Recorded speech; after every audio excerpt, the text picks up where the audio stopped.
Assalamualaikum warahmatullahi wabarakatuh. Halo teman-teman sekalian, kembali lagi bersama saya Sylvia Sapitri. Di sini saya ingin menjelaskan sedikit terkait dengan manajemen pengawasan lembaga pengelolaan zakat pada mata kuliah lembaga manajemen Ziswap yang diampu oleh Bapak Dr. Busriyadi ME. Baiklah, langsung saja. Menurut Undang-Undang Nomor 23 Tahun 2011, Pasal 34, Pembinaan dan Pengawasan Lembaga Zakat dilaksanakan oleh Menteri Agama, Gubernur, dan Bupati ataupun Wali Kota sesuai dengan kewenangannya. Pembinaan menurut undang-undang meliputi sosialisasi, fasilitas, dan edukasi, sedangkan pengawasan dalam Peraturan Pemerintahan Nomor 14 Tahun 2014 tentang pelaksanaan Undang-Undang Pengelolaan Zakat itu mencakup pelaporan, audit syariah, dan audit keuangan. Langsung saja pada pembahasan yang pertama, yaitu terkait dengan pengertian pengawasan.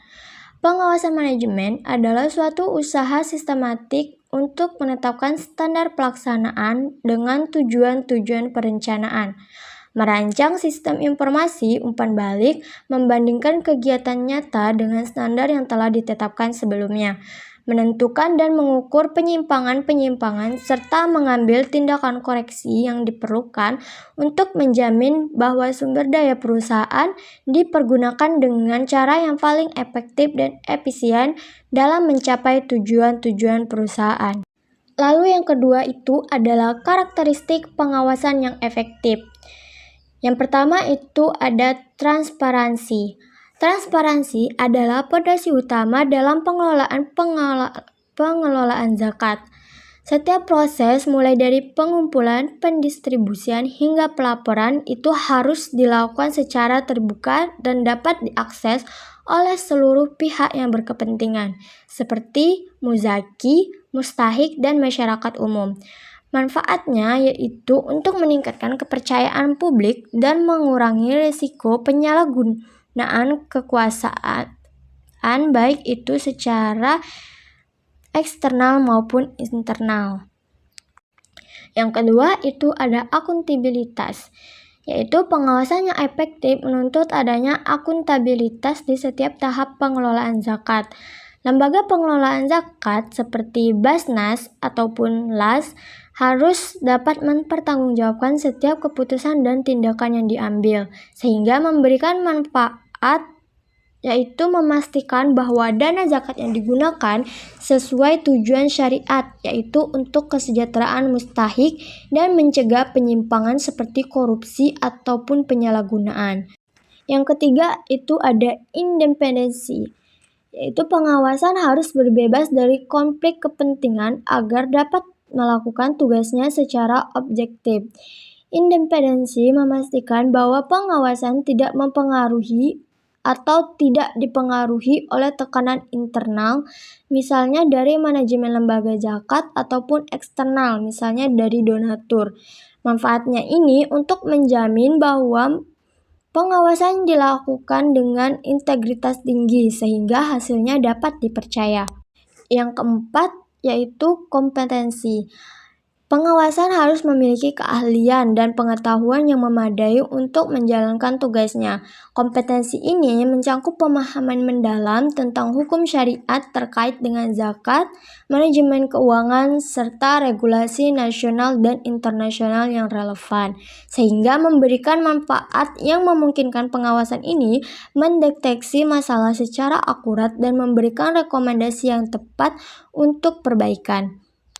Yang kelima itu ada konsistensi. Pengawasan yang efektif harus dilakukan secara konsistensi dan terjadwal, bukan hanya bersifat reaktif ketika ada masalah. Konsistensi ini memastikan bahwa pengelolaan zakat selalu dalam koridor yang benar, sehingga memberi manfaat untuk mencegah kelalaian dan memastikan bahwa potensi masalah dapat diidentifikasi sejak dini. Yang keenam itu ada ketepatan waktu. Pengawasan harus dilakukan dengan cepat dan tepat waktu untuk mencegah atau menangani masalah sebelum menjadi lebih besar. Ketepatan waktu ini sangat penting mengingat dana zakat bersifat sensitif dan harus segera diberikan kepada yang berhak. Manfaatnya untuk meminimalkan risiko penumpukan masalah dan memastikan zakat didistribusi sesuai dengan kebutuhan. Lalu yang ketujuh itu ada partisipasi stakeholder. Pengawasan yang efektif melibatkan partisipasi aktif dari berbagai pemangku kepentingan, termasuk muzaki, mustahik, masyarakat, ataupun otoritas yang terkait. Partisipasi ini memperkuat legitimasi dan kepercayaan terhadap pengelolaan zakat, sehingga memberikan manfaat untuk meningkatkan akuntabilitas sosial dan memastikan bahwa pengelolaan zakat sesuai dengan kebutuhan masyarakat. Yang kedelapan itu berbasis teknologi. Nah, di era digital yang sudah modern ini, pengawasan yang efektif harus memanfaatkan teknologi untuk meningkatkan efisiensi dan akurasi. Sistem berbasis teknologi ini memungkinkan memantau lebih cepat dan transparan, sehingga memberikan manfaat untuk mengurangi kesalahan manusia dan meningkatkan kepercayaan publik melalui sistem yang terotomatis. 9. Itu ada kepatuhan terhadap syariat dan regulasi. Pengawasan yang efektif harus memastikan bahwa pengelolaan zakat sesuai dengan prinsip syariah dan peraturan yang berlaku baik nasional maupun internasional, sehingga memberikan manfaat untuk menjaga integritas syariat dan mencegah sanksi hukum sehingga dapat meningkatkan kepercayaan publik. Lalu yang terakhir itu ada fokus dampak sosial. Pengawasan tidak hanya memberikan aspek teknis, tetapi juga mengevaluasi dampak sosial dari pengelolaan zakat. Zakat harus memberikan manfaat nyata bagi mustahik sehingga pengentasan kemiskinan dan pemberdayaan ekonomi itu memberikan manfaat terkait dengan dampak sosial dengan memastikan bahwa zakat tidak hanya disalurkan tetapi juga mengubah kehidupan mustahik secara signifikan. Lalu terkait dengan pembahasan yang ketiga yaitu tentang metode pengawasan. Nah, metode pengawasan dan pengelolaan zakat ini bertujuan untuk memastikan transparansi, akuntabilitas, dan kepatuhan terhadap syariah serta peraturan yang berlaku. Yaitu meliputi yang pertama adalah pengawasan internal seperti adanya audit internal ataupun audit eksternal, lalu monitoring rutin dan sistem pelaporan.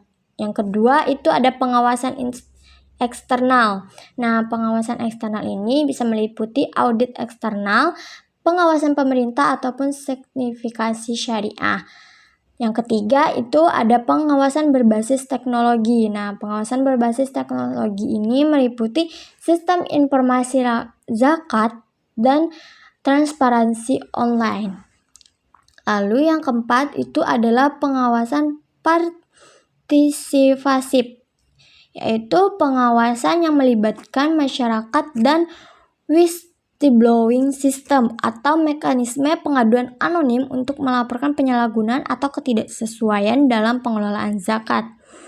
Lalu yang terakhir itu adalah evaluasi dan pelaporan.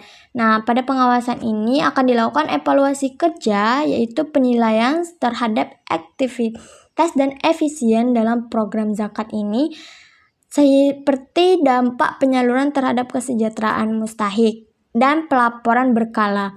Laporan ini wajib disampaikan kepada pemangku kepentingan termasuk muzaki, pemerintah, dan masyarakat umum. Lalu pada pembahasan terakhir yaitu terkait dengan sanksi dalam pengelolaan zakat. Nah, sanksi dalam pengelolaan zakat ini diterapkan untuk menegakkan kepatuhan terhadap syariat Islam dan peraturan perundang-undangan serta pencegahan penyalahgunaan dana zakat. Sanksi ini sangat bervariasi tergantung dengan jenis pelanggaran, konteks hukum, dan yurisdiksi yang dilakukan. Nah, berikut beberapa penjelasan terkait mengenai sanksi dalam pengelolaan zakat. Yang pertama, sanksi menurut hukum positif Undang-Undang Nomor 23 Tahun 2011. Yang pertama itu meliputi sanksi administratif, yang kedua sanksi pidana, Dan yang kedua adalah sanksi pidana. Lalu, sanksi menurut hukum syariah. Nah, dalam perspektif Islam, pelanggaran dalam pengelolaan zakat dianggap sebagai pelanggaran amanah dan dapat dikenakan sanksi duniawi maupun ukhrawi. Sanksi duniawi yaitu terkait dengan takzir atau hukum yang ditentukan oleh hakim syariah atau otoritas terkait, seperti denda, pengembalian dana, atau pencopotan dari jabatan amil. Yang kedua itu pengembalian dana. Pelaku wajib mengembalikan dana zakat yang disalahgunakan sesuai prinsip keadilan dalam Islam. Lalu pada sanksi ukhrawi itu terdapat dalam Al-Quran, Quran Surah At-Taubah ayat 235, Quran Surah At-Taubah ayat 34-35, yang mana orang yang menyalahgunakan harta zakat dan tidak menaikkannya dengan benar diancam dengan azab akhirat seperti siksaan api neraka. Lalu pelanggaran amanah seperti amil dianggap dosa besar karena merugikan mustahik atau penerima zakat yang berhak. Baik, kesimpulannya, pelaksanaan Undang-Undang Nomor 23 Tahun 2011 tentang pengelolaan zakat ini adalah penunjang sebagai payung hukum atau regulasi bagaimana pertanggungjawaban Basnas dalam setiap program kerja yang dijalankan, seperti dalam PP Nomor 14 Tahun 2004 Pasal 71, 72, 73, 74, 75, dan 76 yang menjelaskan mekanisme pelaporan hasil kegiatan Basnas dan LAS yang sudah dijalankan dalam kurun waktu 1 tahun terakhir. Baik, itu saja yang dapat saya sampaikan. Lebih dan kurangnya saya mohon maaf.